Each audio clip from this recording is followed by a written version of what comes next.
For decades, millions of tons of unwanted clothing have quietly traveled across oceans from the closets of wealthy nations to the markets of Africa. Shirts that no longer fit, jeans discarded after a change in fashion, garments tossed aside by consumers who can afford to replace them every season. What many people see as charitable donations, others increasingly view as something very different. Now imagine this question. How did a continent that grows cotton, employs skilled artisans, and possesses centuries of textile traditions become one of the largest destinations for second-hand clothing from abroad? That question sits at the heart of one of the most controversial economic decisions emerging from Africa today. In Burkina Faso, Captain Ibrahim Traore is being credited by supporters with taking a step that many African leaders have discussed, but few have seriously attempted. His government has been associated with efforts to reduce dependence on imported second-hand clothing and revive local production. To his supporters, this is not simply about what people wear. It is about dignity, jobs, culture, and economic sovereignty. Critics call the approach risky. Supporters call it necessary. Either way, the debate has spread far beyond the borders of Burkina Faso.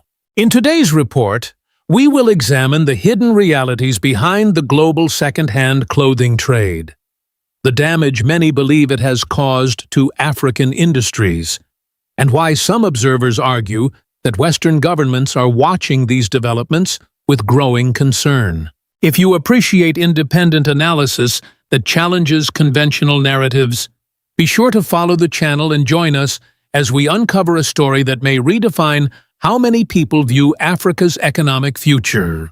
For many Africans, the second-hand clothing trade did not arrive as an invasion. It arrived disguised as opportunity.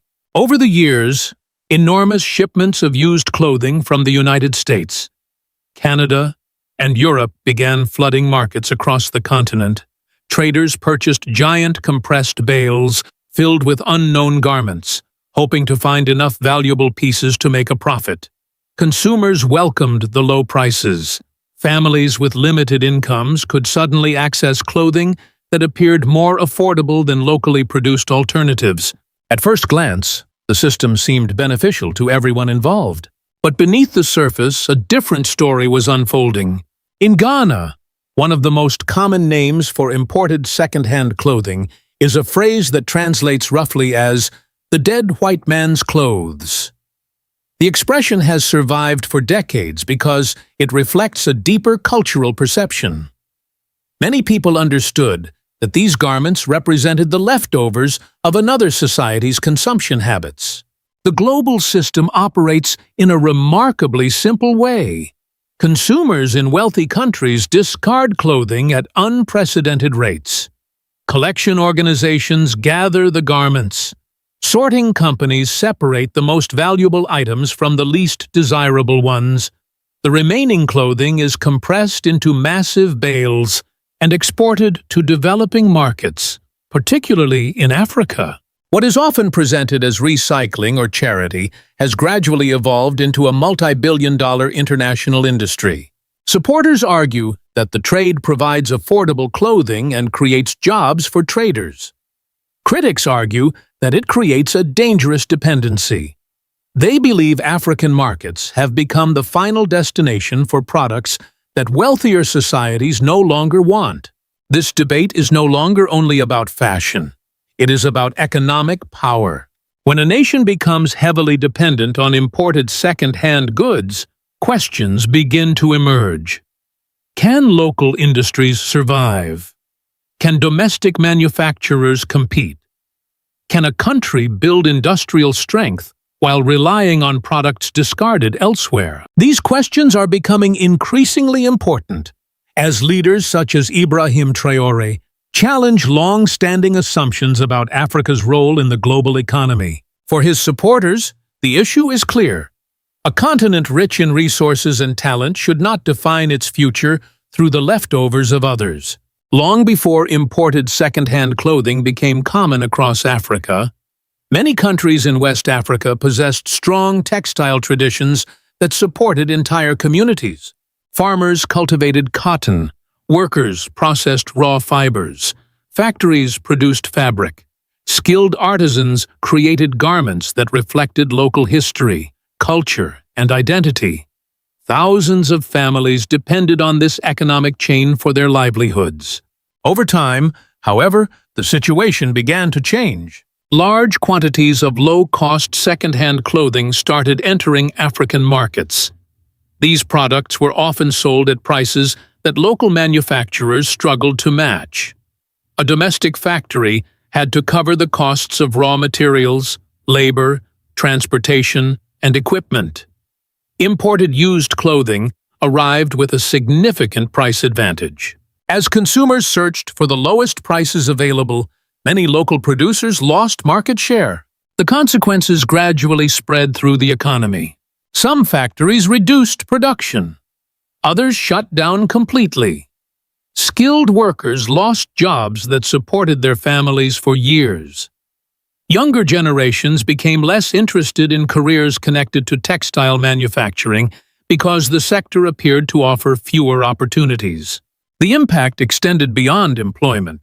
Traditional fabrics and locally designed clothing became less visible in everyday life.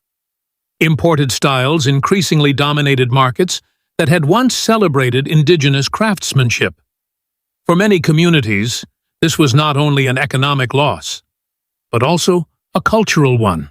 Supporters of industrial revival argue that this competition was fundamentally unequal. Local producers were competing against products that had already completed their first commercial life in wealthier countries. In their view, domestic industries were forced to compete under conditions that made long-term growth extremely difficult. This is one reason why the debate over second-hand clothing has become so important in parts of Africa today. For many observers, the issue goes far beyond fashion. It touches employment, national identity, economic independence, and the future of local manufacturing. The decline of the textile sector serves as a reminder that when domestic industries lose their place in the market, entire communities can feel the consequences for generations. Among the many leaders who have emerged in Africa in recent years, Ibrahim Traore has gained attention for placing economic sovereignty at the center of his vision for Burkina Faso. This helps explain why the debate surrounding second-hand clothing has become closely linked to his broader development strategy. For many of his supporters, the issue is not simply about clothing. It is about whether African nations can take greater control of their economic future. For decades, many countries across the continent have exported raw materials while importing finished products. Cotton is grown locally, shipped abroad for processing, transformed into fabric and clothing, and then sold back to African consumers. Critics of this model argue that it leaves African economies with only a small share of the value created from their own resources. Supporters of Traore believe this pattern must change. His approach is often compared to the philosophy promoted by Thomas Sankara during the 1980s. Sankara encouraged Burkina Faso to strengthen domestic production and reduce dependence on foreign goods. Economic self-reliance was viewed as an important foundation of national independence. Many observers see Traore as attempting to revive that spirit for a new generation. Under this perspective, reducing reliance on imported second-hand clothing is not the ultimate goal. Instead, it is viewed as one step toward rebuilding local industries and creating opportunities for farmers, textile workers, tailors, and manufacturers. Burkina Faso already possesses several advantages. The country is an important producer of cotton and has a long history of textile craftsmanship. Traditional fabrics such as Faso Danfani remain powerful symbols of cultural pride and national identity. Supporters argue that these strengths provide a foundation for greater industrial development in the future. The question they often raise is simple. If Burkina Faso can grow cotton and develop manufacturing skills, Should it continue relying heavily on clothing discarded elsewhere, whether one supports or opposes the policy? The debate reflects a larger discussion taking place across Africa. It centers on how nations can create more value from their own resources and build economies that are less dependent on external markets. For Traore's supporters, that objective is at the heart of true economic sovereignty. If supporters of economic self-reliance see Ibrahim Traore's position as a bold step forward, critics argue that the policy could create serious challenges. This is where the debate becomes more complex. The most common criticism focuses on affordability. For many low-income families across Africa, second-hand clothing has long provided access to garments at prices they can afford.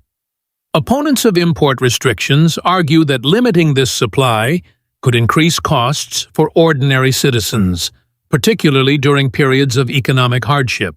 Others point to the thousands of traders who earn a living through the second-hand clothing business. Market vendors, transport operators, and small merchants depend on this trade for income. Any major policy shift could disrupt their livelihoods if alternative opportunities are not created. There is also the question of production capacity. Critics ask whether domestic manufacturers can immediately supply enough clothing to meet national demand. If local industries are not prepared, shortages and price increases could occur in the short term. Supporters of Traore acknowledge these concerns but offer a different perspective. They argue that long-term development often requires difficult transitions. In their view, protecting domestic industries must be accompanied by investment in factories, worker training, local businesses, and supply chains. Without those measures, a ban alone would not succeed. With them, however, local industries may gain the opportunity to expand and create sustainable employment. The debate becomes even more significant when viewed internationally. Many observers point to Rwanda's experience. When Rwanda moved to protect its textile sector by restricting second-hand clothing imports, it faced strong opposition from the United States. The dispute eventually became part of a broader conversation about trade preferences and market access. Supporters of Traore believe this example reveals an important reality. They argue that the issue is not merely about clothing, it is about who controls economic opportunities within African markets. What worries some supporters is the possibility of a domino effect. If one country successfully rebuilds domestic manufacturing, neighboring countries may consider similar policies. Over time, this could reduce dependence on imported used goods and strengthen local production across the continent. That possibility helps explain why the discussion surrounding Burkina Faso extends far beyond fashion. It touches trade, industry, sovereignty, and the future direction of African economic development. One reason this debate has attracted international attention is that it reaches far beyond the borders of Burkina Faso. Supporters of Ibrahim Traore believe the controversy surrounding second-hand clothing reveals a much larger struggle over economic independence. They often point to Rwanda as an example. Several years ago, Rwanda attempted to protect its domestic textile industry by restricting imports of second-hand clothing. The decision generated significant tension with the United States and became part of a broader trade dispute. For many advocates of African industrial development, that episode demonstrated how even seemingly small economic decisions can trigger international reactions. Supporters of Traore argue that the concern is not really about clothing alone. Instead, they believe the issue centers on market control. Africa represents a major destination for imported second-hand garments. If more countries begin reducing reliance on these imports, the economic landscape could change substantially. From this perspective, Burkina Faso's actions are being watched because they may inspire similar discussions elsewhere. However, critics of the policy continue to raise important concerns. The first concern involves affordability. Millions of Africans rely on low-cost second-hand clothing because it fits their household budgets. Restricting access could place additional pressure on families already facing economic difficulties. The second concern focuses on employment. Entire networks of traders, market vendors, transport workers, and small business owners earn income from the second-hand clothing sector. Any rapid policy shift could affect thousands of livelihoods. A third concern involves domestic production capacity. Critics ask whether local manufacturers can produce enough affordable clothing to satisfy national demand. Without adequate preparation, consumers could face higher prices and fewer choices. Supporters acknowledge these challenges, but argue that short-term difficulties should be balanced against long-term goals. They believe industrial development requires investment in factories, vocational training, local supply chains, and small businesses. Without creating space for domestic industries, they argue, economic transformation becomes far more difficult. This is why the debate remains so intense. At its core, it is a disagreement about how African nations should pursue development. One side emphasizes immediate affordability and existing trade networks. The other emphasizes long-term industrial growth, self-reliance, and the rebuilding of domestic manufacturing capacity. Burkina Faso now finds itself at the center of that conversation. The debate surrounding second-hand clothing in Burkina Faso is ultimately about far more than garments, prices, or trade policies.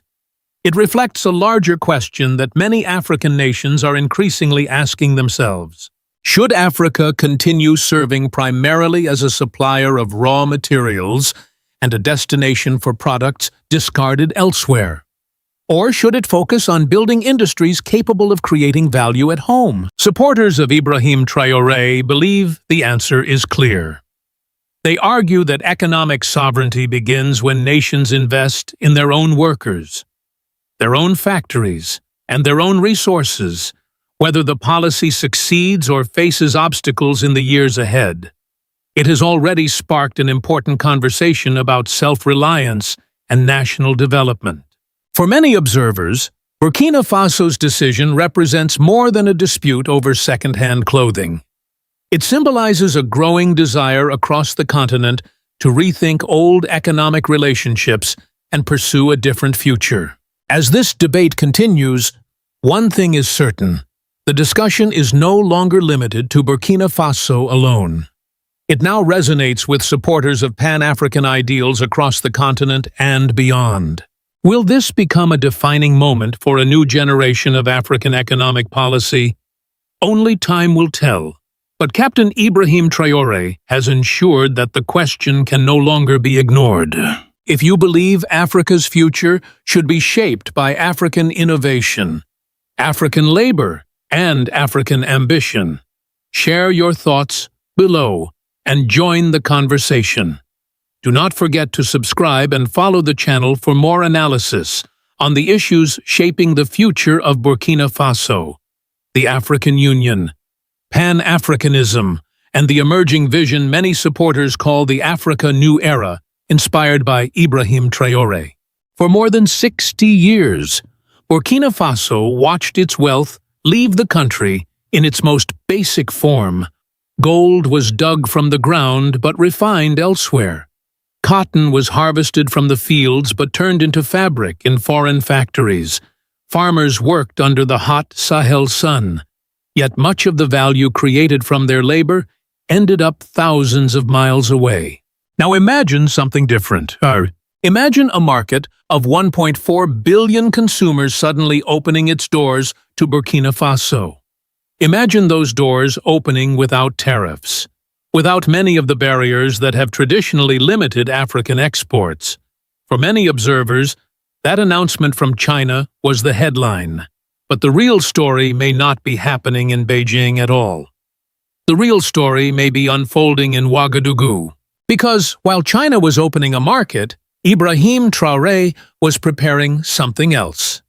He was preparing Burkina Faso to enter that market differently than before. Before we explore that possibility, it is important to understand what Burkina Faso has been trying to escape for decades. The country followed a familiar pattern seen across much of Africa. Raw materials left. Wealth left with them. Cotton was exported as cotton. Gold was exported as gold. Agricultural products were exported with little processing. The countries that bought those resources often earned far more by refining, manufacturing, packaging, and selling finished products than Burkina Faso earned from producing the resources themselves. That reality created a painful contradiction. Burkina Faso was rich in resources but struggled to translate those resources into widespread prosperity. The problem was never the absence of wealth beneath the soil. The problem was the inability to capture enough value before that wealth crossed the border. Today, that may finally be starting to change. China's decision to grant zero-tariff access to African exports is being described by many economists as one of the most significant trade openings in modern African history. For Burkina Faso, the announcement was especially important because it offered something that previous generations rarely had direct access to: one of the largest consumer markets on Earth. A market of 1.4 billion people changes the conversation. For years, African nations were often told that development depended on aid packages, loans, or foreign assistance programs. China presented something different. Instead of offering a donation, it offered market access. Instead of promising support in the future, it reduced barriers that had previously made trade more difficult. That distinction matters. Aid can help solve temporary problems. Access to customers can create long-term economic growth. Under the new arrangement, products from Burkina Faso can enter China with significant advantages compared to many previous trade conditions. For farmers, exporters, and manufacturers, that creates opportunities that simply did not exist before. But it is important to understand what this policy does and does not do. Zero tariffs do not automatically make a country rich. They do not build factories. They do not train workers. They do not create industrial capacity. What they do is open a door. And history shows that open doors only benefit nations that are prepared to walk through them. This is why the story becomes much more interesting when we shift our attention from Beijing to Burkina Faso itself. China has provided access to the market. The question is what Burkina Faso intends to sell inside that market. If the country continues exporting mostly raw materials, the gains may be limited. Raw cotton, raw gold, and unprocessed agricultural products generate far less value than finished goods. But if Burkina Faso can export refined gold, textiles, processed foods, and manufactured products, then the impact of zero tariffs becomes far more powerful. The opportunity is real. The challenge is real as well. And that challenge is exactly where Ibrahim Traore enters the story. Ibrahim Traore appears to understand a reality that many resource-rich countries have struggled to overcome. Having valuable resources is not enough. The real question is, who captures the value created from those resources? For decades, Burkina Faso exported gold and cotton while most of the higher-value activities happened elsewhere. Refining, manufacturing, branding, packaging, and large-scale distribution were often controlled outside the country. As a result, Burkina Faso participated in global trade, but remained near the bottom of the value chain. Traore has repeatedly argued that this model cannot continue if the country hopes to achieve genuine economic sovereignty. His approach is built around a simple idea. Burkina Faso should not only extract resources, it should process them. One of the clearest examples is gold. Instead of sending large amounts of gold abroad for refining, the government has supported the creation of a national gold refinery. The goal is not merely symbolic. Refining gold inside Burkina Faso allows more economic activity to remain within the country. It creates jobs, develops technical expertise, improves oversight, and potentially increases government revenue. The same thinking is visible in the mining sector more broadly. Through state participation and greater control over strategic resources, the government is attempting to ensure that national wealth contributes more directly to national development. But perhaps the most important aspect of Traore's vision is not a specific project. It is a change in mindset. For generations, many African economies were encouraged to focus on extraction, produce raw materials, export them, import finished goods. Traore is challenging that formula. He is asking a different question. What happens when the country that grows the cotton also produces the fabric? What happens when the country that mines the gold also refines the gold? What happens when economic value stays closer to the people who create it? Those questions are becoming increasingly important because China has now opened a market that may reward countries capable of producing more than raw materials. And that is exactly why the next stage of Burkina Faso's strategy may prove even more important than the first. If gold represents Burkina Faso's mineral wealth, cotton represents its opportunity to build a modern industrial economy. For decades, Burkina Faso has been one of West Africa's major cotton producers. Every year, farmers grow and harvest cotton across the country. Yet the biggest profits have rarely stayed in Burkina Faso. The reason is simple. Cotton was often exported as a raw material. Once it left the country, the next stages of production happened elsewhere. Foreign factories turned cotton into yarn. Yarn became fabric. Fabric became clothing. Each step added value, created jobs, and generated profits outside Burkina Faso.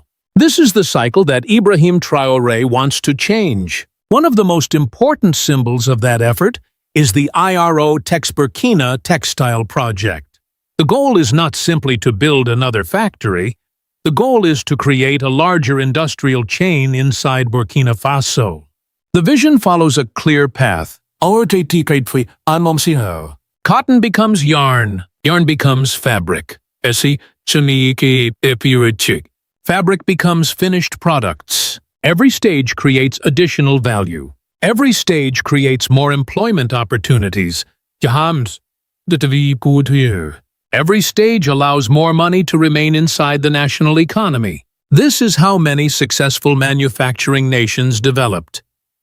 They did not become wealthy simply because they possessed natural resources. They became wealthy because they learned how to process those resources themselves. The difference can be enormous. A single bale of cotton provides income mainly for the farmer who produces it. A textile industry supports farmers, factory workers, transport companies, technicians, managers, and exporters at the same time.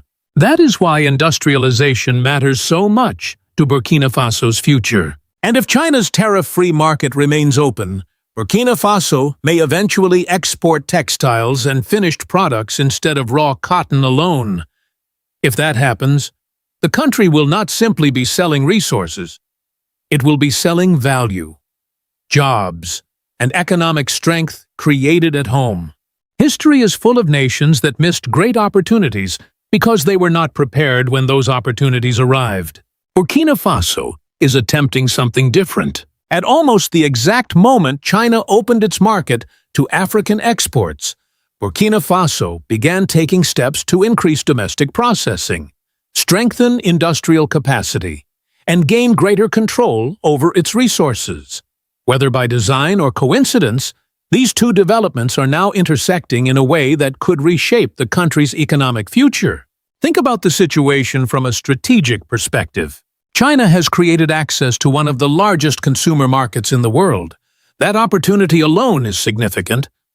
But market access only becomes transformative when producers have something valuable to sell. This is where Traore's economic vision becomes important. The National Gold Refinery, textile projects, and efforts to expand local processing are all attempts to ensure that Burkina Faso enters global markets with higher value products rather than raw materials alone. In many ways, this is a story about preparation meeting opportunity. For decades, Burkina Faso had resources but lacked sufficient industrial capacity. Now, industrial capacity is beginning to emerge just as a major export market becomes more accessible. That combination does not guarantee success. There are still major challenges ahead. Factories must become productive. Workers must be trained. Infrastructure must improve. Investment must continue. But opportunities of this scale do not appear every generation. That is why many supporters of Traore believe the current moment may represent a historic turning point. Not because China is offering special favors, not because prosperity is guaranteed, but because Burkina Faso may finally have a chance to move from exporting what it has to exporting what it creates. China opened the door. Traore is trying to build the road that leads to it. And for the first time in many decades, those two developments are happening at the same time. Not everyone is convinced that Burkina Faso is moving in the right direction. Critics in Western policy circles often argue that the country may simply be replacing one dependency with another. According to this view, moving away from France while building closer economic ties with China does not automatically create economic sovereignty. It merely changes the identity of the external partner. Others argue that China is primarily interested in access to African resources and new markets for Chinese products. They point to trade imbalances and warn that African countries could remain suppliers of raw materials if they fail to industrialize. These concerns deserve serious consideration. However, there is another side to the debate. Every major power pursues its own interests. France did. Britain did. The United States does. China does as well. The real question is not whether China benefits. The real question is whether Burkina Faso benefits at the same time. That answer will depend on what happens inside Burkina Faso over the next several years. If the country continues exporting mainly raw gold, raw cotton, and unprocessed agricultural products, many critics may be proven correct. But if Burkina Faso succeeds in refining its gold, expanding textile production, and developing local processing industries, the outcome could look very different. In that scenario, China would not simply become a buyer of resources, it would become a customer for products carrying more value created inside Burkina Faso itself. Ultimately, the debate is not about China versus the West. It is about whether Burkina Faso can finally move higher in the global value chain and capture more of the wealth generated by its own resources. The story of Burkina Faso is not really about tariffs. It is not even primarily about China. It is about what a nation chooses to do when a rare opportunity appears. For more than 60 years, Burkina Faso exported raw materials while much of the value created from those materials was captured elsewhere. Gold left the country. Cotton left the country. Agricultural products left the country. The resources were Burkinabe, but the greatest rewards often were not. Today, the situation may be changing. China has opened a market of 1.4 billion consumers. For the first time, Burkina Faso has access to an enormous commercial opportunity with fewer barriers than ever before. But history teaches us that open markets alone do not create prosperity. Factories create prosperity. Skills create prosperity. Industrial capacity creates prosperity. That is why the actions of Ibrahim Traore matter so much in this moment. While many people focus on the open door in China, Traore has been focused on preparing what Burkina Faso will carry through that door. gold refining, textile production, agricultural processing. These are not simply economic projects. They are attempts to keep more value inside the country and build a stronger foundation for future generations. The outcome is still uncertain. The challenges remain enormous. But for the first time in decades, Burkina Faso is trying to move beyond the role of a supplier of cheap raw materials and toward the role of a producer of higher-value goods. Whether that vision succeeds or fails will shape the future of the country for years to come. And perhaps that is the lesson for Africa New, for the Pan-African movement, for the African Union, and for every nation seeking greater economic sovereignty. The goal is not simply to own resources. The goal is to transform those resources into lasting prosperity. That is the vision many supporters see in Captain Ibrahim Traore, in Burkina Faso, in Pan-Africanism, and in the broader hopes surrounding Ibrahim Traore's economic agenda. If you enjoyed this video, be sure to subscribe, share your thoughts in the comments, and join us as we continue exploring the stories shaping the future of Africa. For decades, hundreds of thousands of tons of cashew nuts left Burkina Faso every year. Farmers worked hard to cultivate and harvest the crop, yet most of the value created from those nuts never stayed in the country.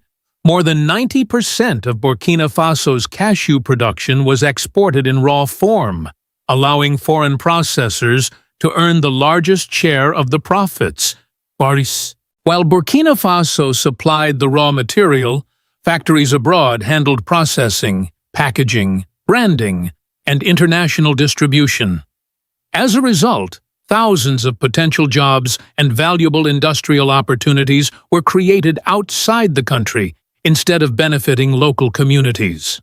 Today, that reality is beginning to change. Under the leadership of Captain Ibrahim Traore, Burkina Faso has launched a new effort to process more of its agricultural resources at home.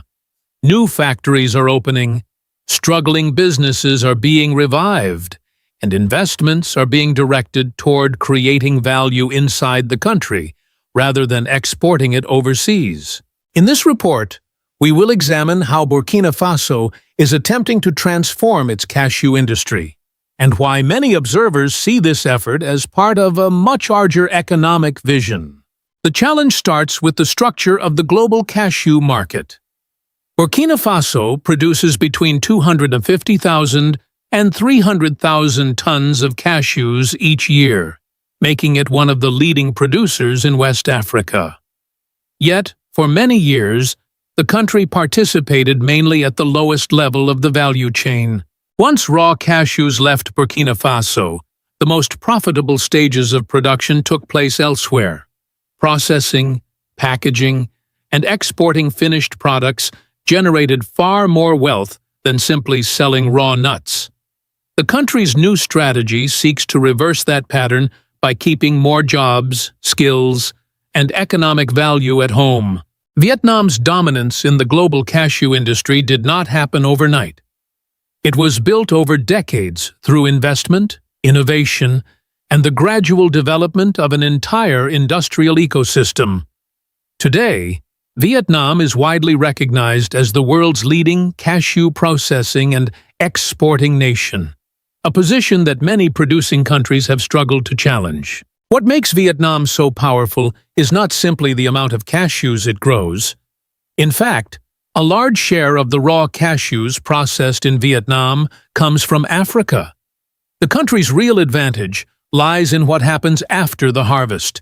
Vietnamese companies have mastered large-scale processing, developed specialized machinery, trained skilled workers, and built strong relationships with international buyers. Over time, Vietnam created a complete value chain. Factories process massive volumes of cashews efficiently and at relatively low cost. Equipment manufacturers produce the machines used throughout the industry. Technical expertise continues to improve productivity, while logistics networks ensure products reach global markets quickly and reliably. This level of integration gives Vietnam a competitive advantage that is difficult to replicate. Companies can reduce production costs, maintain consistent quality, and respond quickly to changing market demand. As a result, Vietnam has become the benchmark against which other cashew processing nations are measured. For Burkina Faso, this reality presents both a challenge and an opportunity. The country is not yet competing with Vietnam on equal terms. Its processing sector remains much smaller, and many factories still depend on imported technology and equipment. However, Burkina Faso is beginning to move beyond the role of a raw material supplier. Rather than attempting to replace Vietnam, the immediate goal is to capture a larger share of the value generated from its own harvest. By expanding domestic processing capacity, Burkina Faso hopes to keep more jobs, skills, and profits within its borders. The gap remains significant, but for the first time, the country is taking concrete steps toward entering a field that Vietnam has dominated for decades. The effort to transform Burkina Faso's cashew sector cannot be understood without examining the broader economic vision promoted by Captain Ibrahim Traore. While cashew processing may seem like a narrow agricultural issue, it has become part of a much larger national conversation about economic sovereignty, industrialization, and the control of domestic resources. For decades, Burkina Faso followed a familiar pattern seen across much of Africa. Raw materials were extracted, harvested, or mined locally before being exported abroad for processing. The highest value stages of production often took place outside the country, leaving limited industrial development at home. Under Ibrahim Traore, this model has increasingly been questioned. His administration has repeatedly emphasized that Burkina Faso should not remain merely a supplier of raw commodities. Instead, agricultural products, minerals, and other resources should create jobs and industries within the country. Cashews have become one of the clearest examples of this approach because the sector already possesses a large production base and access to international markets. Government-backed support mechanisms have played an important role in this transition. Institutions and development funds have helped struggling businesses regain stability while encouraging investment in processing capacity. Rather than focusing exclusively on exporting raw nuts, policymakers have promoted the idea of processing more of the harvest locally and developing products for both domestic and international markets. The experience of companies such as Anatrans and Burkina Faso illustrates this shift. Businesses that once faced serious operational difficulties have received support that allowed them to continue operating, expand production, and create jobs. In some cases, companies have diversified their product lines to serve consumers inside Burkina Faso instead of relying entirely on foreign buyers. Whether this strategy ultimately succeeds remains to be seen. However, the emergence of new factories and renewed investment demonstrates that industrialization is no longer being discussed only as a long-term ambition. It is increasingly becoming a visible reality. For supporters of Ibrahim Traore, these projects represent evidence that economic sovereignty begins not with speeches, but with factories, workers, and industries capable of creating value inside the nation. Among the companies helping reshape Burkina Faso's cashew industry, Burkina Faso stands out as one of the most ambitious examples. The factory represents far more than a processing facility. It reflects a broader effort to transform local agricultural production into industrial growth and long-term economic opportunity. For years, Burkina Faso exported most of its cashew harvest in raw form.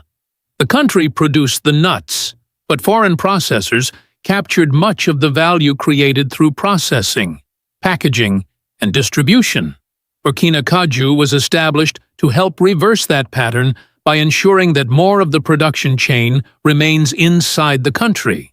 The project required significant investment and coordination, built on approximately 8 hectares of land. The facility was designed with the objective of processing large quantities of cashews while creating employment opportunities for local communities. Its development was supported through cooperation between private investors and public institutions committed to expanding domestic industry. One of the most important aspects of Burkina Faso is its potential impact on employment. The project aims to generate thousands of direct and indirect jobs as operations expand. For many supporters of industrialization, this is one of the strongest arguments in favor of local processing. Every stage completed within Burkina Faso creates additional economic activity that would otherwise occur elsewhere. The factory also represents a shift in mindset. Rather than accepting the role of a raw material supplier, Burkina Faso is beginning to invest in industries capable of producing higher-value goods. This transition requires capital, infrastructure, skilled workers, and long-term planning. But Burkina Faso demonstrates that such projects are becoming increasingly possible. While one factory alone cannot transform an entire sector, it can serve as a model for future investments. Burkina Faso shows how local resources can be linked to industrial development, creating a foundation for greater economic independence and stronger domestic production in the years ahead. While Burkina Faso represents a new generation of industrial investment, it is not the only company contributing to the transformation of Burkina Faso's cashew sector. The experiences of Anatrans and Gabana reveal how different business models are helping build a stronger domestic processing industry. Anatrans has become one of the most important examples of industrial recovery. After facing serious financial difficulties that threatened its future, the company received support that allowed operations to continue and expand. Today, the factory employs approximately 1,300 workers, and around 90% of them are women. This makes Anatrans not only an economic success story, but also a significant social initiative. The company has gone beyond simple job creation. It has provided opportunities for internally displaced people and widows of soldiers who lost their lives defending the country. By linking industrial development with social inclusion, Anatrans demonstrates how manufacturing can contribute to broader national goals. The company has also diversified its products. In addition to traditional cashew kernels, it introduced new flavors aimed at the domestic market. This strategy reflects a growing effort to develop local consumption rather than relying entirely on exports. Another important project is the Gabana Industrial Complex in Peni. Designed to process both cashews and mangoes, the facility represents a major investment in agricultural transformation. The cashew unit alone is expected to process around 10,000 tons annually, while the dried mango operation targets international markets. The project is also expected to create approximately 1,800 direct jobs. Together, Anatrans and Gabana illustrate a broader trend. Burkina Faso is no longer focusing solely on increasing agricultural production. It is increasingly investing in processing industries that create employment, transfer technical skills, and generate greater economic value. These projects may differ in size and structure, but they share the same objective, ensuring that more of the wealth generated from Burkina Faso's agricultural resources remains within the country and benefits its people. The transformation of Burkina Faso's cashew industry is promising, but it would be a mistake to view it as an easy success story. Behind every new factory and every announcement of investment lies a series of challenges that continue to test the country's ambitions. One of the biggest obstacles is access to certified raw materials. Many processing companies depend on cashews that meet strict international standards. However, obtaining and maintaining certifications can be expensive for local cooperatives. Without a reliable supply of certified nuts, factories may struggle to operate at full capacity. Another challenge is technology. Many processing facilities still rely on imported machinery, spare parts, and technical expertise. This dependence increases costs and can slow production whenever equipment requires maintenance or replacement. Compared with established processing powers such as Vietnam, Burkina Faso remains at an earlier stage of industrial development. Competition also remains intense.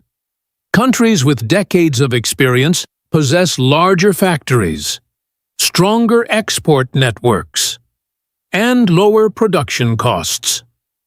Burkina Faso is not yet in a position to challenge those advantages directly.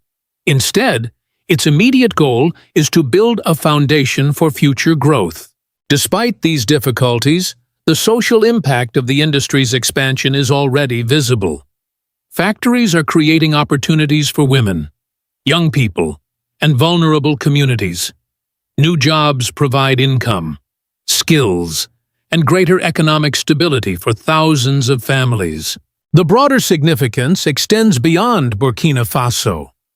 Across Africa, many countries continue to export raw materials while importing finished products. The Burkinabe experience suggests an alternative path. Rather than focusing only on production, governments can encourage processing, manufacturing, and value creation at home. The debate surrounding this strategy has also attracted international attention. Some critics question whether such policies can succeed in a highly competitive global economy. Supporters respond that every nation has the right to seek greater control over its resources and a larger share of the value they generate. In that sense, the discussion is about far more than cashews. It is about the future direction of economic development across Africa. Burkina Faso has not replaced Vietnam as the world's leading cashew processor, and no serious observer would claim that it has. The gap in technology, industrial experience, and global market reach remains substantial. Yet the story unfolding today is important precisely because it is not about instant victory. It is about changing direction. For decades, the country supplied raw cashews while much of the value created from those crops flowed elsewhere. Today, new factories, new investments, and new industrial policies are beginning to alter that reality. Companies such as Burkina Faso, Anatrans, and Gabana demonstrate that local processing is no longer just an aspiration. It is becoming part of Burkina Faso's economic landscape. The broader lesson extends beyond the cashew sector. It raises a fundamental question for resource-producing nations across Africa. Should countries remain exporters of raw materials, or should they build industries capable of creating value at home? Burkina Faso's current strategy reflects a belief that long-term prosperity depends on the second option. Supporters of Captain Ibrahim Traore argue that economic sovereignty begins when nations process more of what they produce and keep more wealth within their own borders. Whether one views this through the lens of Pan-African development, Pan-Africanism, or national industrial policy, the objective remains similar: creating opportunities that benefit local populations. As Burkina Faso continues this journey, the outcome will be closely watched across the continent. The future of Africa's new industrial ambitions may depend on how successfully countries transform resources into industries, and industries into prosperity. From the perspective of the African Union and many advocates of economic independence, the debate is no longer whether change is needed. The question is how quickly it can happen. Ibrahim Traore and Burkina Faso have chosen their answer. If you believe Africa's future will be shaped by industrialization rather than raw exports, share your thoughts below and subscribe for more stories from across the continent. What if one of Africa's poorest nations stopped waiting for foreign investors, international lenders, and multinational corporations to shape its future? What if ordinary citizens became the owners of the factories, farms, and industries that power their economy? That is exactly the experiment unfolding in Burkina Faso under Captain Ibrahim Traore. While many African countries continue to rely heavily on foreign capital to finance development, Burkina Faso is attempting something far more ambitious. Through a program known as popular shareholding, hundreds of thousands of citizens are being invited to become direct stakeholders in national economic projects. For decades, Africa has faced a painful contradiction. The continent possesses enormous natural wealth, yet many countries remain dependent on exporting raw materials while importing finished products at higher prices. Burkina Faso has not escaped this reality. The country produces agricultural goods, livestock, and gold. Yet much of the value generated from those resources has historically left the country. Traore's response is built around a simple but powerful question.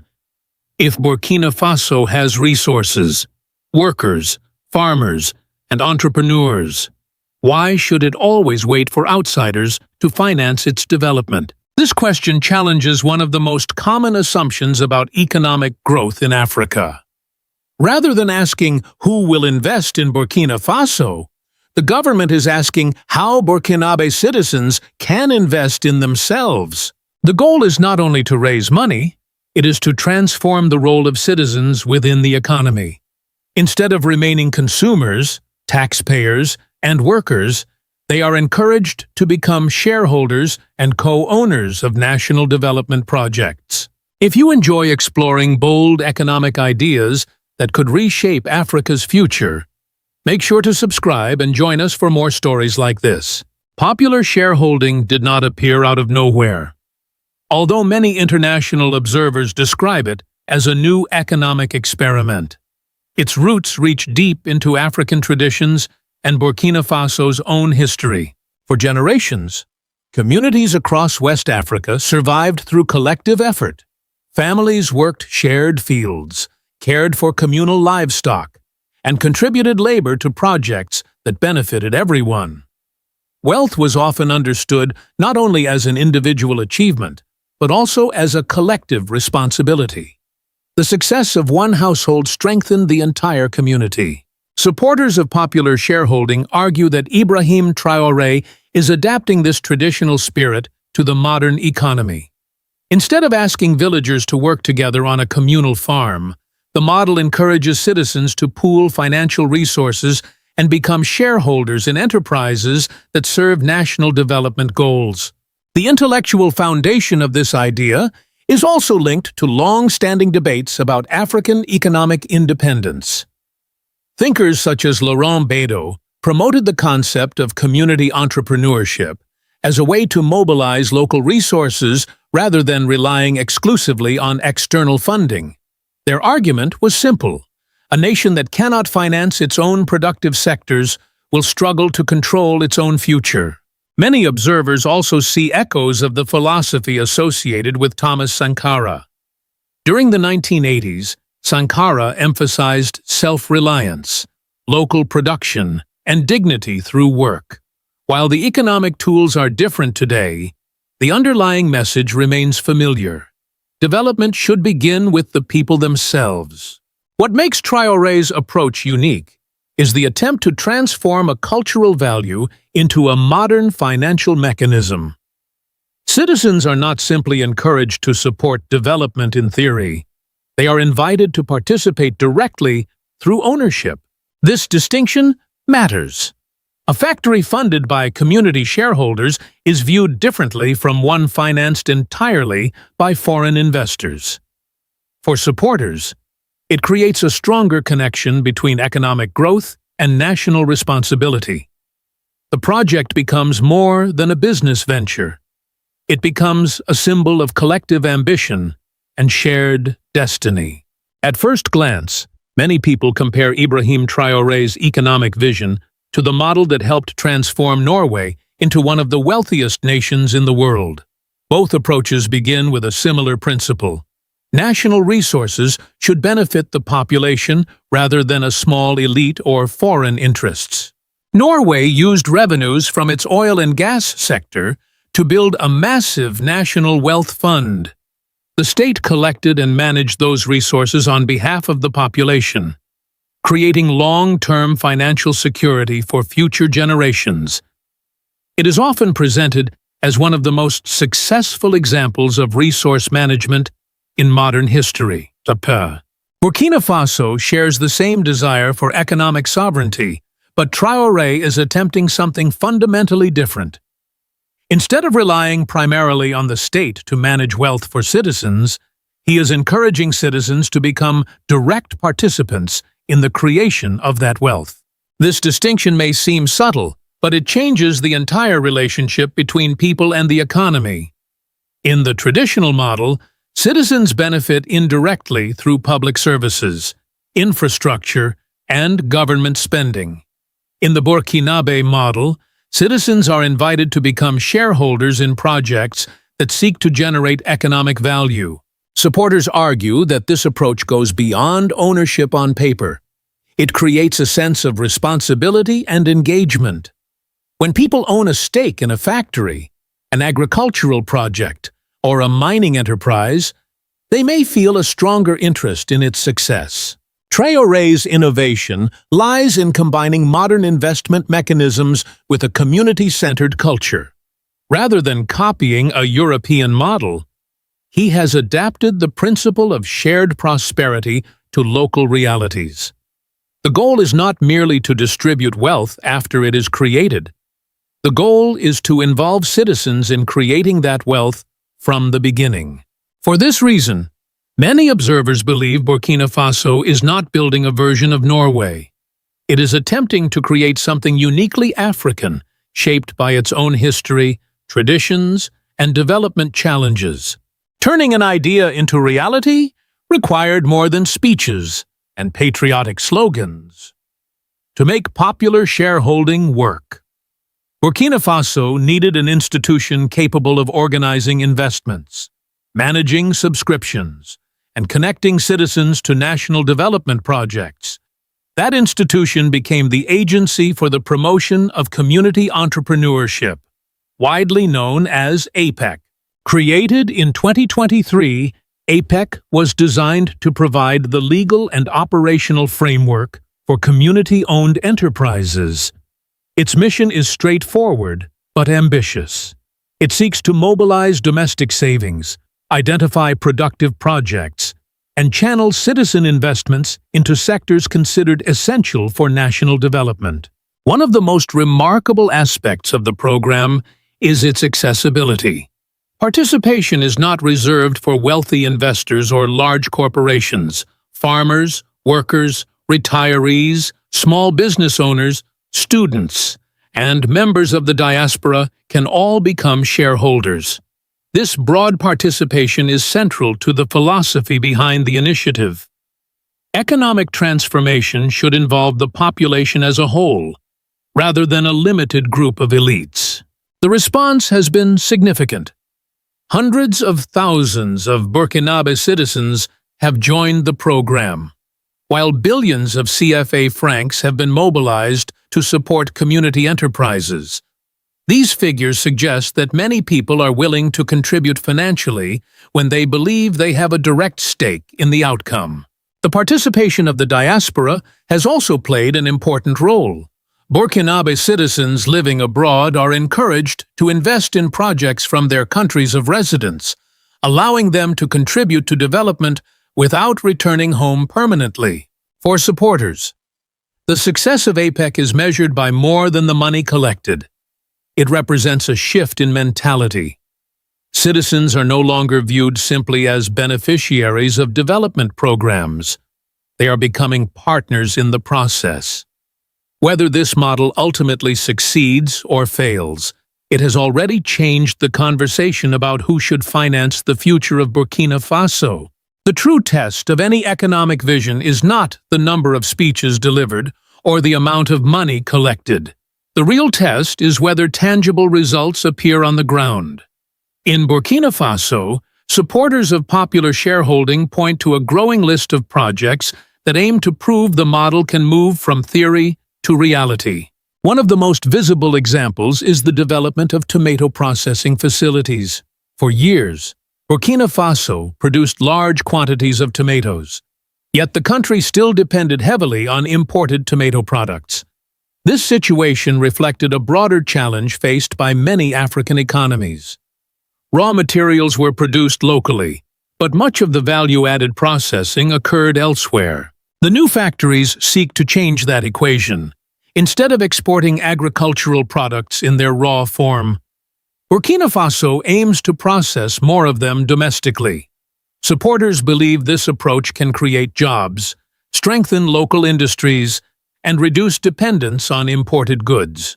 Agriculture is not the only target. The broader program also includes agricultural mechanization initiatives, centralized purchasing systems for agricultural products, and semi-mechanized mining projects. Each project is designed around the same principle. Resources generated within the country should contribute more directly to national prosperity. The expected benefits extend beyond production figures. New industries can create employment opportunities for young people, provide more stable markets for farmers, and encourage additional investment in local supply chains. Instead of exporting value, the country seeks to retain more of it within its borders. For many citizens, these projects represent something larger than economic development. They symbolize the possibility of transforming Burkina Faso from a supplier of raw materials into a producer of finished goods. Whether that transformation succeeds remains to be seen. But the ambition behind it is undeniable. It is an attempt to build industrial growth with the participation of the people themselves. Not everyone is convinced that popular shareholding will deliver the results its supporters expect. As the program gains attention, it has also attracted criticism from international observers, economists, and commentators who question whether such an ambitious experiment can succeed over the long term. One concern involves governance. Critics argue that collecting money from hundreds of thousands of citizens is only the beginning. The greater challenge is ensuring that projects are managed efficiently, transparently, and profitably. Without strong oversight, public trust could be damaged. Others point to financial risk. Any investment carries uncertainty, and not every factory, agricultural enterprise, or mining project will automatically become successful. Some observers worry that ordinary citizens could face disappointment if certain projects fail to meet expectations. Supporters of the initiative respond that risk exists in every development strategy. They argue that dependence on foreign loans, external aid, and imported products also carries significant risks. From this perspective, popular shareholding is not risk-free, but neither is the status quo. Another criticism is that community-owned enterprises may struggle to compete against large international corporations. Yet supporters note that many successful industrial nations protected and supported domestic industries during their early stages of development. Ultimately, the debate reflects two different visions of economic progress. One emphasizes integration into existing global financial structures. The other seeks to build stronger domestic ownership and control over productive sectors. Whether popular shareholding becomes a historic success or an important lesson remains uncertain. What is clear is that Burkina Faso has opened a conversation that extends far beyond its borders. The question is no longer whether Africans can participate in development. The question is whether they can become owners of it. Whether popular shareholding ultimately succeeds or fails will only be known years from now. Economic transformation is never measured in months. It is measured in generations, Yet even at this early stage, the experiment taking place in Burkina Faso has already captured attention across Africa because it challenges assumptions that many people considered unquestionable for decades. Development discussions often focused on attracting foreign investment, securing international loans, and obtaining external assistance. Ibrahim Traore has not rejected cooperation with the outside world, but he has placed a different question at the center of the conversation.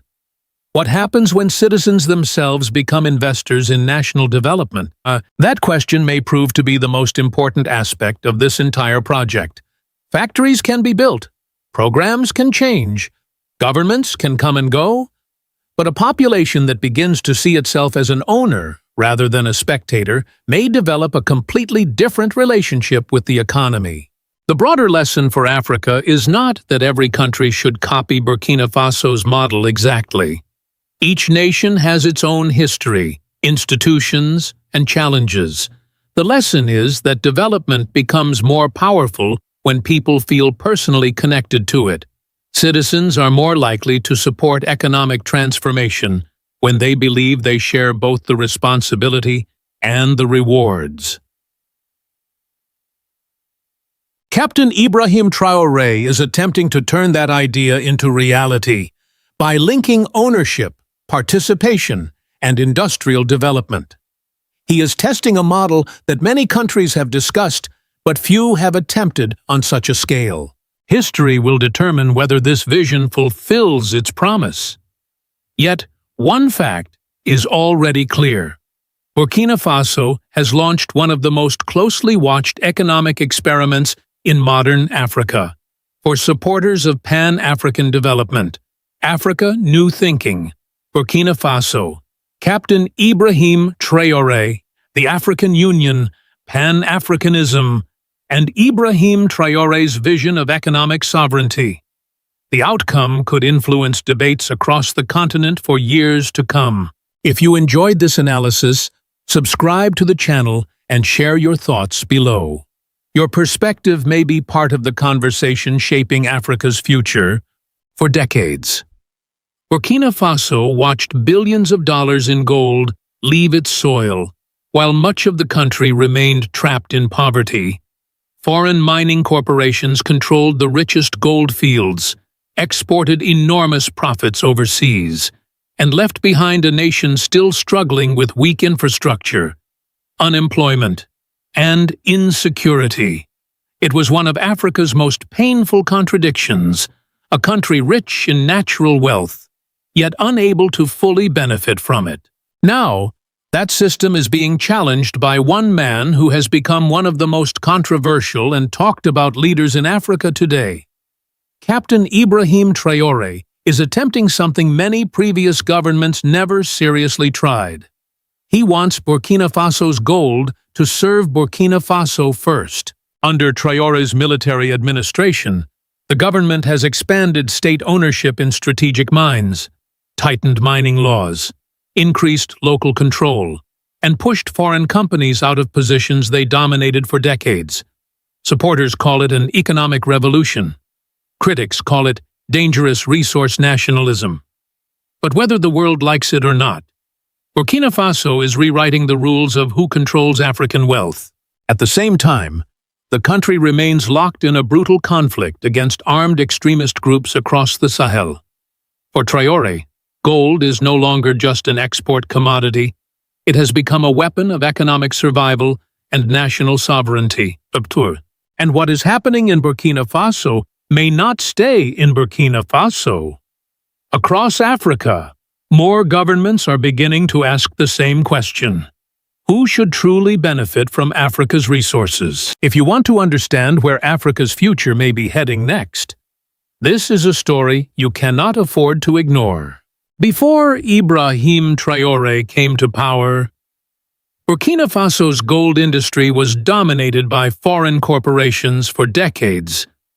International mining companies from Canada, Australia, and Europe controlled some of the country's most productive gold mines, while billions of dollars in profits flowed out of the nation every year. Meanwhile, Many communities living near the mines still struggled with poverty, poor roads, weak healthcare systems, and limited economic opportunity. To many people inside Burkina Faso, it created a painful reality. The country was rich underground, but poor above it. Gold eventually became Burkina Faso's largest export. Yet, despite producing huge amounts of gold, the average citizen saw very little change in daily life.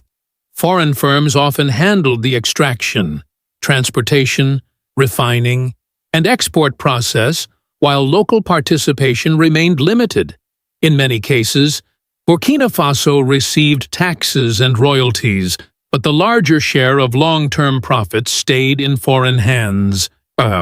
This model was defended by international investors, who argued they provided technology, expertise, security, and financing that Burkina Faso could not easily provide on its own. But critics inside Africa increasingly viewed the system differently.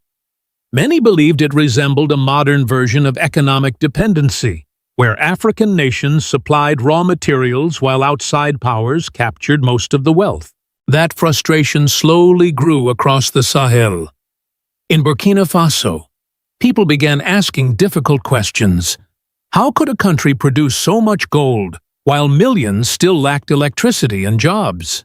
Why were foreign corporations becoming wealthier while local communities remained underdeveloped? By the time Ibrahim Traore emerged as the country's new military leader, anger toward the old mining system had already become deeply rooted.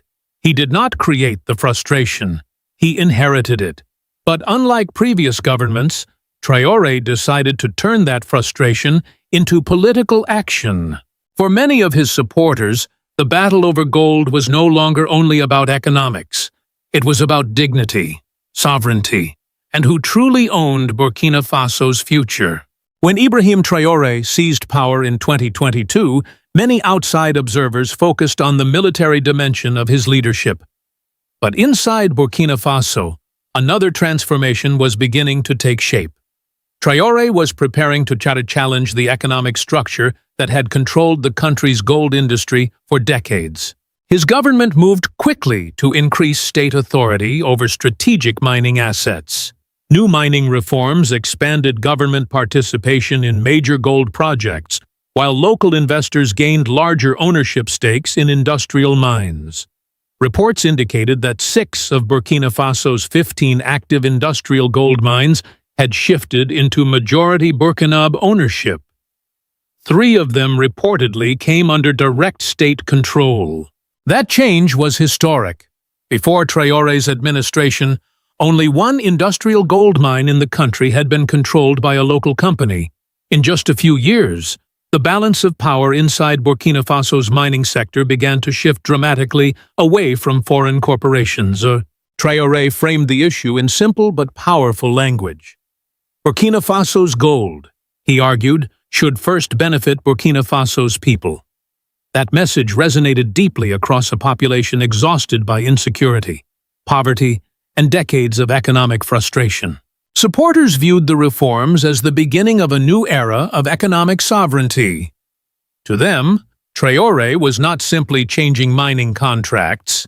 He was attempting to dismantle an entire system that allowed African resources to enrich outside powers, while local populations remained dependent and vulnerable.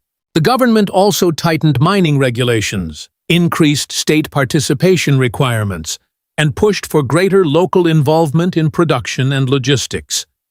Foreign companies began facing stricter oversight and growing political pressure. Critics warned that these moves could scare away investment and weaken confidence in Burkina Faso's economy. But Traore's supporters responded with a different question. If the previous system was truly working, why did one of Africa's most resource-rich nations remain trapped in crisis? For many Burkinabe citizens, the gold industry was no longer just about business. It had become a symbol of national control, pride, and independence. Traore's strategy was never only about taking control of gold mines. The larger goal was to keep more of the gold profits inside Burkina Faso instead of allowing billions of dollars to leave the country every year. To support that vision, the government reportedly began building a state-backed investment structure known as Sinaiji, a name that translates roughly to preparing for tomorrow. The idea behind the project was straightforward but ambitious. When global gold prices rise, the state would save and reinvest part of the profits rather than immediately spending everything on short-term needs. According to government officials, the money could be directed into roads, electricity systems, industrial facilities, and national infrastructure projects. Burkina Faso also hopes to strengthen local manufacturing capacity and reduce dependence on imported goods over time. For decades, many African countries exported raw materials while importing finished products from abroad. Gold left Africa. Wealth often followed, but industrial capacity remained weak. Traore's supporters argue that Burkina Faso must break that cycle if it wants real economic independence. The government's mining reforms are therefore connected to a much larger economic vision. Gold is being treated not only as a source of export revenue, but also as the foundation for national reconstruction.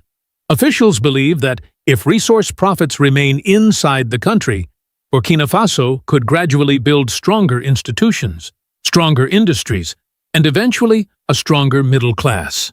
At the same time, rising global gold prices have made this strategy even more important. Every increase in the value of gold potentially means more money for infrastructure, public investment, and state development. Supporters describe this as one of the boldest economic experiments in modern Sahel history. Critics remain skeptical and question whether the government can manage such large financial resources effectively, but for many ordinary citizens, the central message is simple. For the first time in decades, Burkina Faso is attempting to use its gold wealth to build Burkina Faso itself. While Burkina Faso was restructuring its gold industry, the country was also fighting one of the most dangerous security crises in Africa. Armed extremist groups linked to regional insurgencies continued attacking villages, military positions, and transportation routes across the Sahel. Entire communities were displaced, thousands of civilians were killed, and large parts of the country remained unstable. For Ibrahim Traore's government, this changed the meaning of gold completely. Gold was no longer just a valuable export. It became a financial lifeline for national survival. The government needed money to pay soldiers, secure mining regions, purchase military equipment, and maintain state operations during a prolonged conflict. In this environment, every ounce of gold carried strategic importance. Control over mining revenue meant control over the country's ability to defend itself. At the same time, Burkina Faso dramatically increased gold production. Reports suggested the country produced a record 94 tons of gold in 2025, a major rise from previous years. Government officials credited tighter state oversight, stronger mining reforms, and more aggressive crackdowns on gold smuggling networks. For years, large quantities of gold reportedly disappeared through illegal trade routes crossing neighboring borders. That meant lost tax revenue and billions of dollars escaping state control. Under Traore's administration, security forces increased efforts to monitor transportation routes and reduce illegal exports. Supporters argue that these measures are helping Burkina Faso recover wealth that previously vanished outside official systems. Critics warn that conflict and instability still threaten long-term mining operations. Both sides agree on one reality. Gold now sits at the center of Burkina Faso's future. This is why Traore often presents the mining sector as part of a larger national struggle. In his view, economic sovereignty and military survival cannot be separated. Without control over resources, Burkina Faso may never have the financial strength needed to stabilize the country and rebuild after years of violence. As Burkina Faso pushed deeper into resource nationalism, reactions from Western governments, international investors, and foreign mining corporations became increasingly tense. For decades, Global mining companies operated across Africa under systems that gave them major influence over extraction, exports, and long-term profits. Now, leaders like Ibrahim Traore are challenging that structure directly.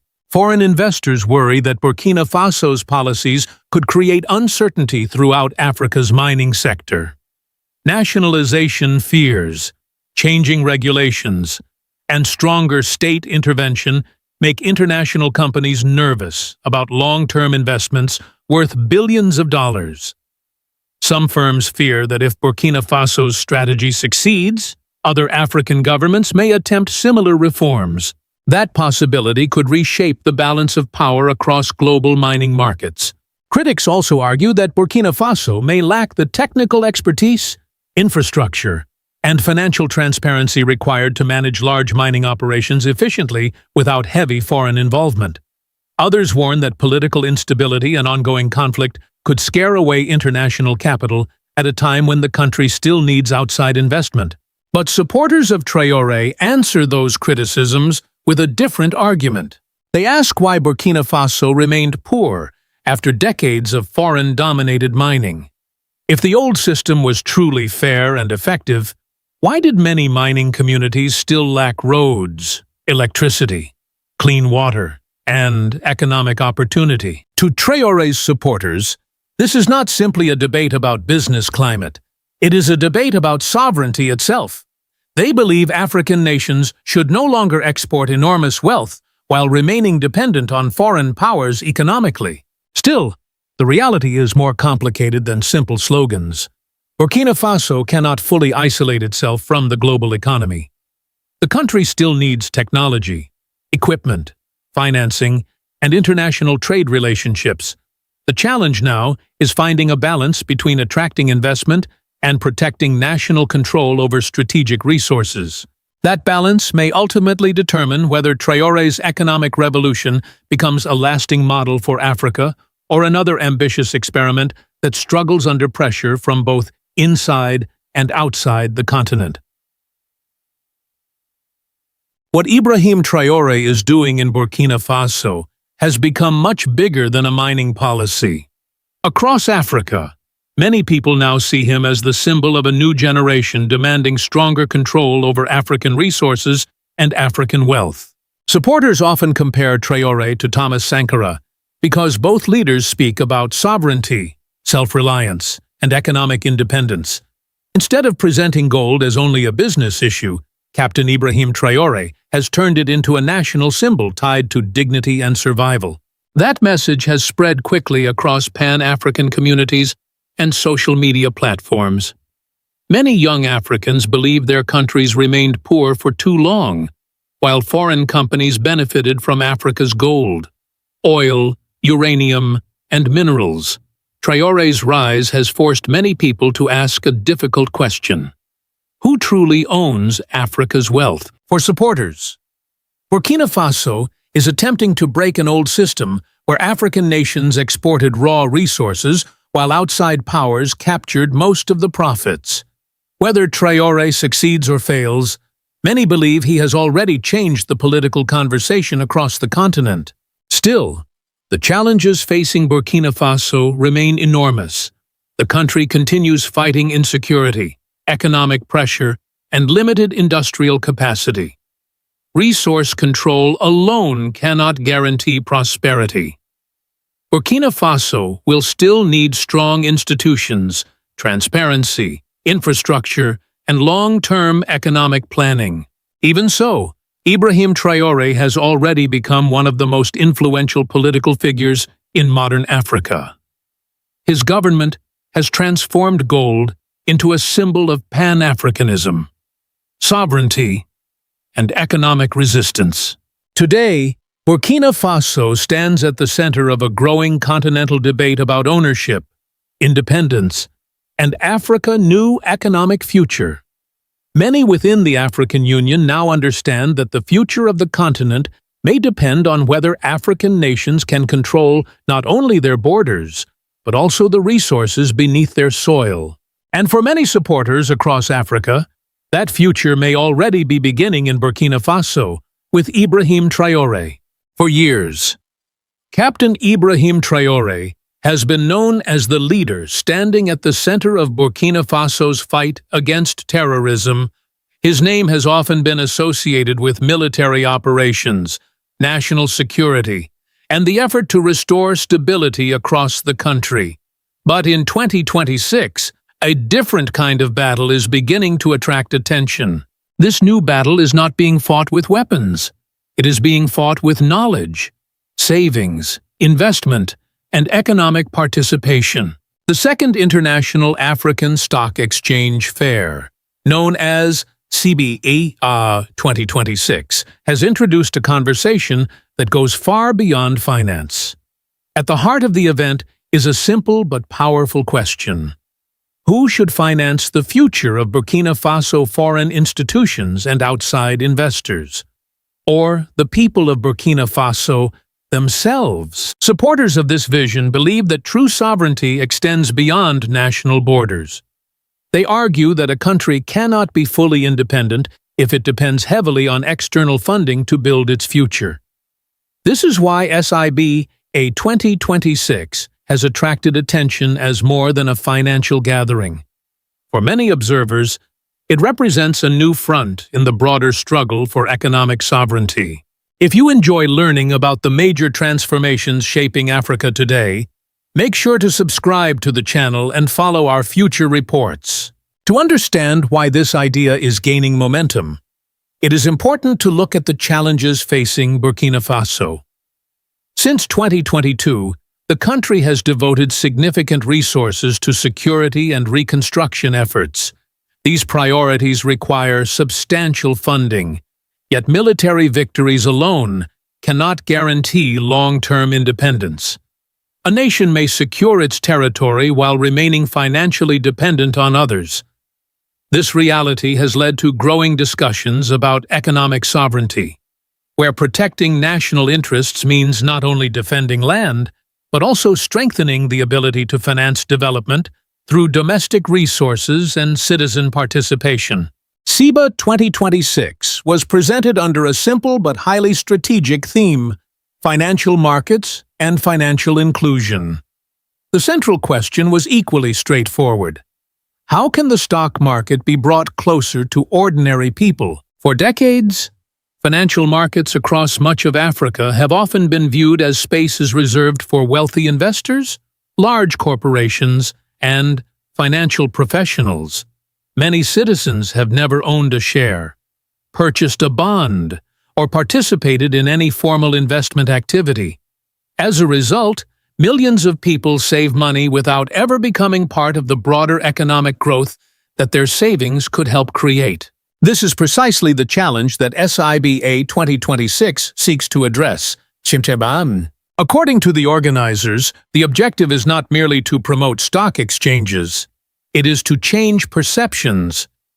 The event aims to demonstrate that investment opportunities should not be limited to a privileged few. Instead, financial participation should be accessible to students preparing for their future, farmers seeking greater financial security, market traders building small businesses, and workers hoping to create long-term wealth for their families. This represents a significant shift in thinking. Rather than focusing exclusively on attracting foreign investors, the discussion increasingly centers on empowering domestic investors.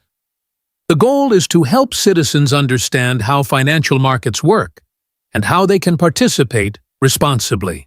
For supporters of this approach, every citizen who learns to invest becomes more than a saver. That person becomes a contributor to national development. Small investments, when multiplied across thousands or even millions of people, can help finance businesses, infrastructure projects, and economic growth. In this sense, SIBA 2026 is more than a financial exhibition. It is an effort to democratize investment and transform ordinary citizens into active participants in building Burkina Faso's economic future. One of the most important ideas behind Burkina Faso's emerging economic strategy is the belief that savings should not remain idle. Across Africa, millions of people save money every month. They put aside small amounts from salaries, business income, farming activities, or family support. Yet, much of this money never reaches the productive sectors of the economy. This creates a significant gap between personal savings and national development. Supporters of financial inclusion argue that when savings are transformed into investments, they become a powerful engine for growth. Instead of remaining inactive, these resources can help finance roads, energy projects, housing developments, schools, and businesses that create jobs. This philosophy is visible in Burkina Faso's recent efforts to mobilize resources from its citizens and its diaspora. One notable example is the Diaspora Bonds Initiative, which seeks to encourage Burkinabe living abroad to contribute directly to national development through structured investment programs. Rather than relying exclusively on external lenders, the country is exploring ways to channel the commitment and financial capacity of its own people. The significance of this approach extends beyond the amount of money raised. It represents a different vision of development. A worker living overseas is no longer viewed simply as someone sending money home to relatives. That individual can also become an investor in national infrastructure and economic transformation. Even relatively small investments can have meaningful collective impact when participation becomes widespread. Thousands of citizens contributing modest amounts may ultimately generate resources capable of supporting major development projects. For advocates of economic sovereignty, this is where the real power lies. National development becomes a shared responsibility rather than a process driven primarily by foreign capital. In that sense, every saver has the potential to become a nation builder, and every investment can become a contribution to the future of Burkina Faso. Many experts believe that financial education may be the most important element of any long-term strategy for economic sovereignty. A country can create investment opportunities, launch financial programs, and encourage citizen participation. However, if people do not understand how money works, these efforts will have limited impact. This challenge is not unique to Burkina Faso. Across many countries, people spend years studying mathematics, history, science, and literature without ever receiving practical education about savings, investing, risk management, or wealth creation. As adults, they are expected to make important financial decisions despite having little formal preparation. This is one reason why discussions at SIBA 2026 have extended beyond stock markets and investment products. There is growing interest in promoting financial literacy among younger generations and introducing financial education into schools and universities. The goal is not to turn every student into a stock trader. Instead, it is to help future citizens understand fundamental concepts that can improve their economic security. Learning how investments work, understanding the relationship between risk and return, and recognizing the importance of long-term planning can empower individuals throughout their lives. For young entrepreneurs, financial knowledge can improve business decisions. For workers, it can support retirement planning. For families, it can help build greater stability across generations.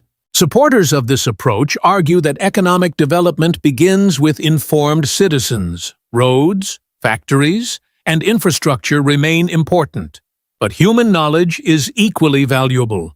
A population that understands finance is better equipped to save, invest, and participate in national growth.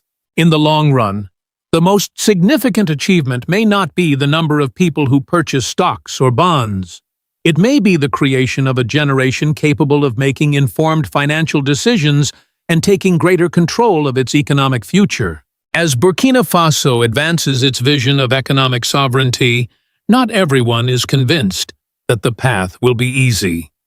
Critics, particularly in parts of the Western media and policy community, have raised concerns about governance, political freedoms, and the long-term stability of the country's institutions.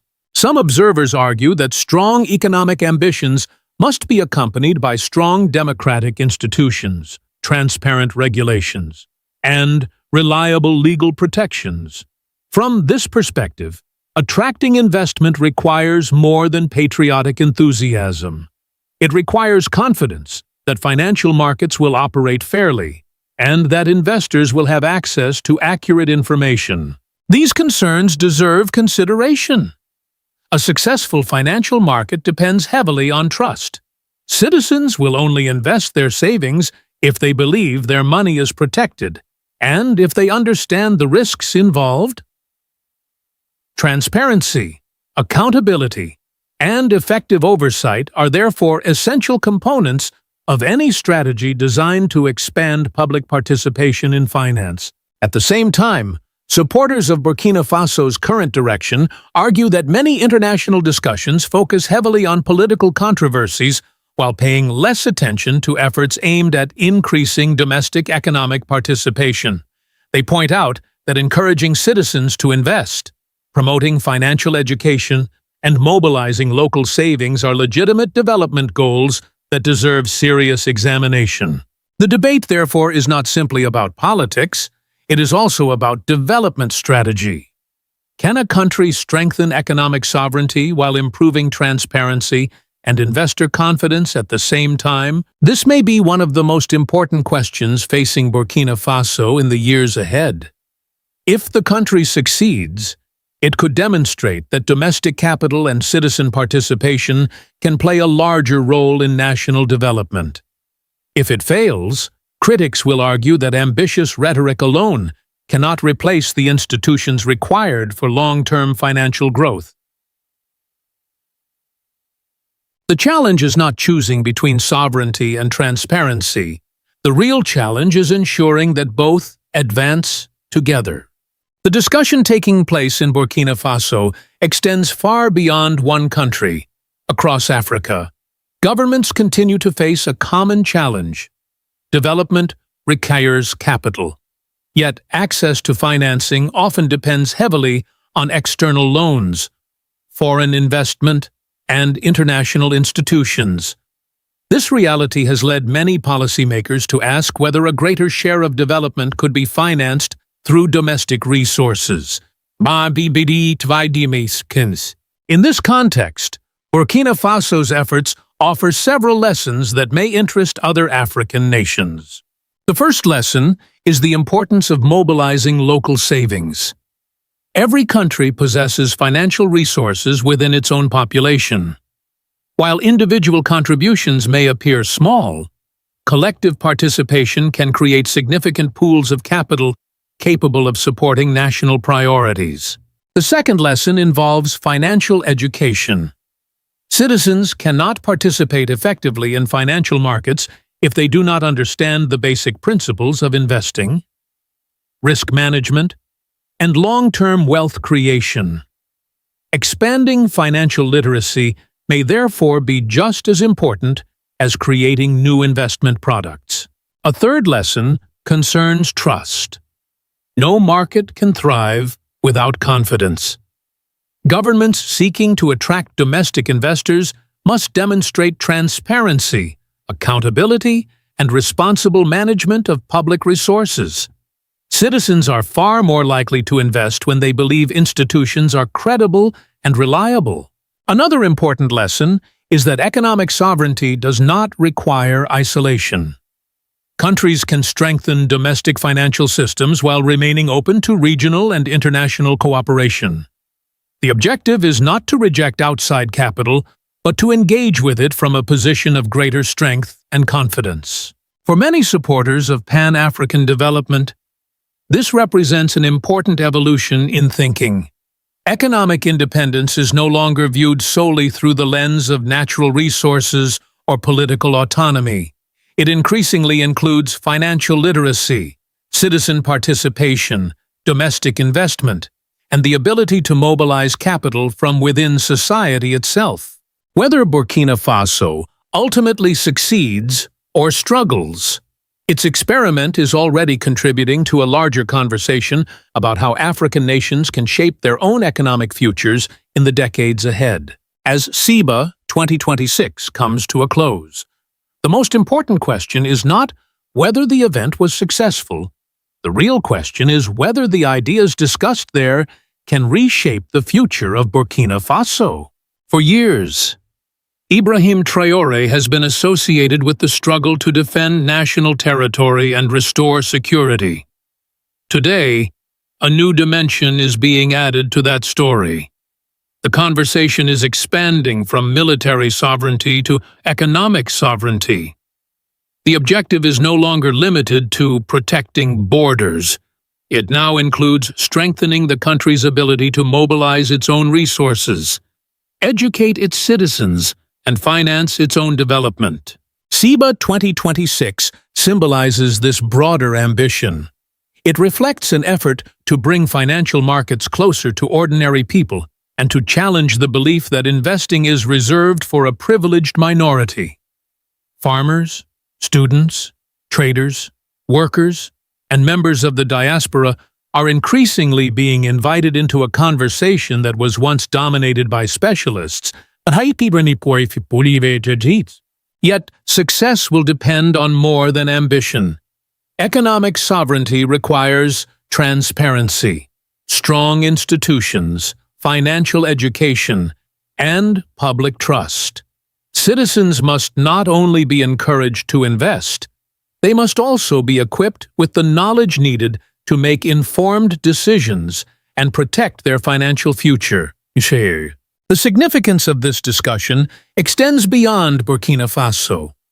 Across the continent, nations continue to search for ways to reduce dependency and strengthen their economic foundations. The ideas emerging from SIBA contribute to a larger debate about how Africa can finance its own development while remaining engaged with the wider world. Whether one supports or questions the approach, one fact is difficult to ignore. A new conversation is taking shape across Africa. It is a conversation about ownership, participation, and responsibility. As Pan-African aspirations continue to evolve, Burkina Faso has placed an important question before the continent. Can citizens become investors in their own future? For Captain Ibrahim Traore, supporters of Pan-Africanism, advocates of the African Union, and those who believe in an Africa new, the answer may help define the next chapter of Africa's economic journey. What China just delivered to Burkina Faso was not simply a donation worth 160 million CFA francs. It may be the beginning of one of the most important agricultural transformations the Sahel region has seen in decades. At first glance, the announcement sounded like another international aid story. China handed over tractors, seeders, fertilizers, threshers, and agricultural equipment to Burkina Faso in a ceremony held in Ouagadougou. But behind those machines lies something much larger than temporary assistance. This is now the third phase of a long-term agricultural cooperation program between Beijing and Ouagadougou. Since diplomatic relations resumed in 2018, thousands of hectares of rice fields have already been developed. Thousands of agricultural workers have been trained, and Chinese experts are now working directly on the ground to transfer farming technologies to local communities. For Captain Ibrahim Traore, agriculture is no longer just about food production. It is about sovereignty. Burkina Faso has spent years struggling with insecurity, poverty, food shortages, and dependence on foreign imports. Now, the government wants to build something different. It wants a nation capable of feeding itself. And that may explain why this partnership matters far beyond the value of 160 million CFA francs, which is roughly $274,000. Because what is happening in Burkina Faso today may not only change farming, it could reshape how many Africans think about independence, development, and economic survival in the years ahead. If you want to understand how Africa is quietly reshaping its future beyond Western influence, make sure to subscribe and stay with us until the end. The agricultural equipment delivered by China may appear modest when compared to billion-dollar infrastructure projects often discussed in international politics. But for many communities in Burkina Faso, these machines could transform everyday life far more directly than major diplomatic announcements ever could. The donation included tractors, motor cultivators, seeders, mowing machines, threshers, seed analysis equipment, fertilizers, and improved seeds. On paper, it is valued at more than 160 million CFA francs, or around $274,000. Yet the true significance of this support lies in what it represents. This was not a one-time humanitarian gesture. It was part of Phase 3 of the Agricultural Cooperation Program between China and Burkina Faso, known as PCA-BF. That detail is critical because it shows long-term planning rather than symbolic diplomacy. For years, many farmers across Burkina Faso relied on manual labor or animal traction to cultivate their land. Harvesting often took too long. Storage systems were weak. Large portions of crops could be lost before reaching markets. In some areas, a lack of machinery limited how much land families could even cultivate during the rainy season. A single tractor may now allow an entire village to prepare fields faster. A seeder can improve planting efficiency. Better threshing equipment can reduce waste after harvest. Improved seeds and fertilizer can increase crop yields in regions already suffering from climate pressure and food insecurity. But perhaps the most important point is this: China is not only sending equipment, it is helping Burkina Faso build productive capacity. That changes the entire meaning of the partnership. Because emergency aid can feed people for a few weeks, but agricultural modernization can feed a nation for generations. For Ibrahim Traore, the agricultural crisis in Burkina Faso is not simply an economic issue. It is a question of national survival and political independence. For many years, Burkina Faso remained heavily dependent on imported food and international assistance. Rural communities struggled with rising fertilizer prices, weak infrastructure, poor irrigation systems, and limited access to modern farming equipment. In some regions, insecurity and violence pushed farmers away from their land altogether. The result was dangerous. Food shortages increased, prices became unstable.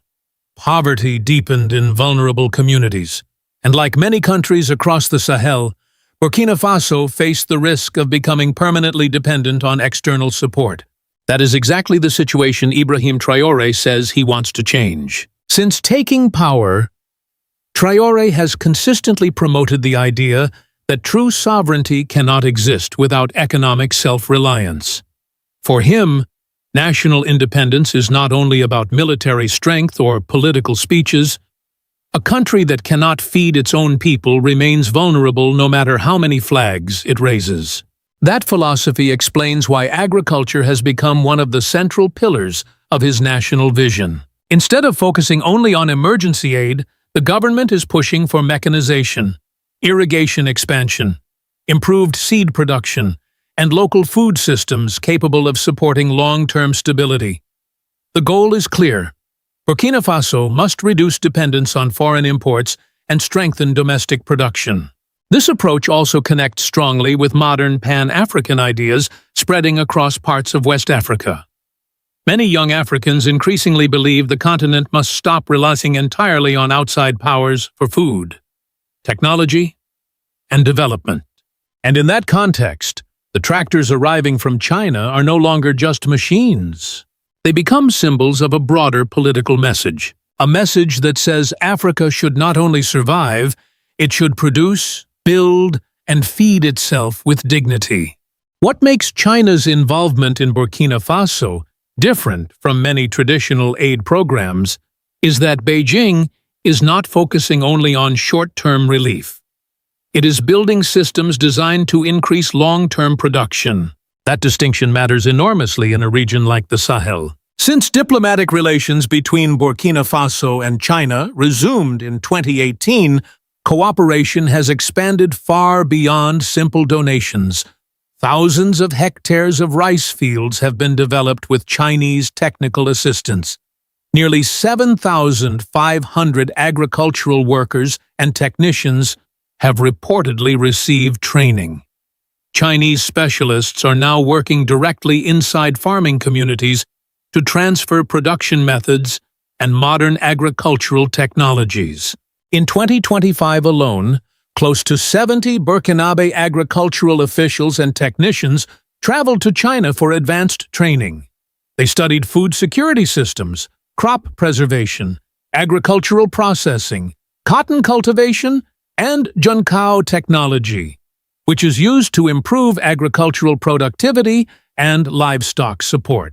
This approach reflects a very different philosophy from emergency food assistance. Emergency aid may help populations survive temporary crises, but it does not necessarily create self-sufficiency.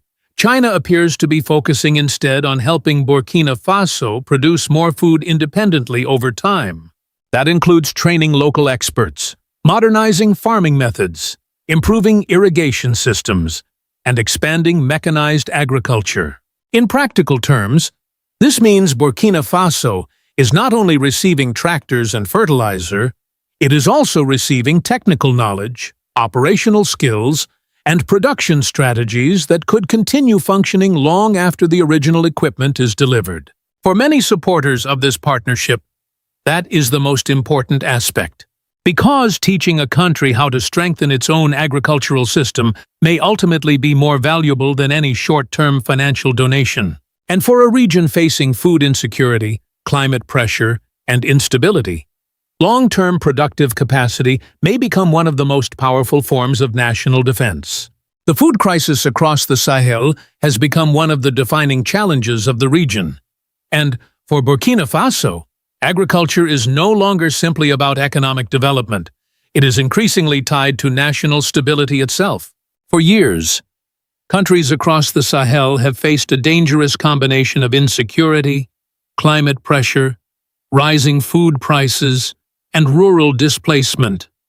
Armed violence forced many farmers away from their land. Droughts reduced harvests. Entire communities struggled to maintain basic agricultural production. In Burkina Faso, some fertile areas became difficult to cultivate because of insecurity. Young people increasingly left rural regions searching for work elsewhere. Meanwhile, dependence on imported food continued to grow, leaving the country vulnerable to global price shocks and supply disruptions. That is why the government now sees agricultural modernization as a strategic necessity. Mechanization plays a major role in that strategy. In many villages, farming is still done largely by hand or with animal traction. Preparing land can take weeks. Harvesting is slow. Crop losses remain high. Productivity stays limited even when farmers work extremely hard. Modern equipment changes that equation. A tractor can prepare larger fields much faster. Seeders improve planting efficiency. Better harvesting and processing equipment reduces waste. Improved seeds and fertilizers increase yields even under difficult climate conditions. But beyond economics, there is also a deeper social impact. If agriculture becomes more productive, rural communities become more stable. Young workers may choose to remain in farming instead of leaving. Food prices become more manageable. Governments reduce pressure on imports and emergency aid. This is why some observers believe the real battle for the Sahel may not ultimately be fought only with weapons. It may also be fought with food production, water systems, agricultural technology, and the ability of nations to feed their own populations under difficult conditions. As China deepens its agricultural partnership with Burkina Faso, reactions from parts of the Western world have become increasingly divided. Some analysts argue that Beijing is not simply helping African agriculture. They believe China is expanding long-term geopolitical influence across the Sahel through infrastructure, technology, and economic partnerships. Critics often claim that African countries could become too dependent on Chinese financing, equipment, or technical systems. Others worry that China's growing presence may weaken Western influence in a region already experiencing major political shifts. But supporters of Burkina Faso's current strategy respond with a simple question. If a partnership helps farmers increase production, creates jobs, expands irrigation, modernizes agriculture, and strengthens food security, why should African nations refuse it? For many ordinary people in Burkina Faso, geopolitical debates matter less than practical results. Farmers want functioning equipment. Communities want stable food supply.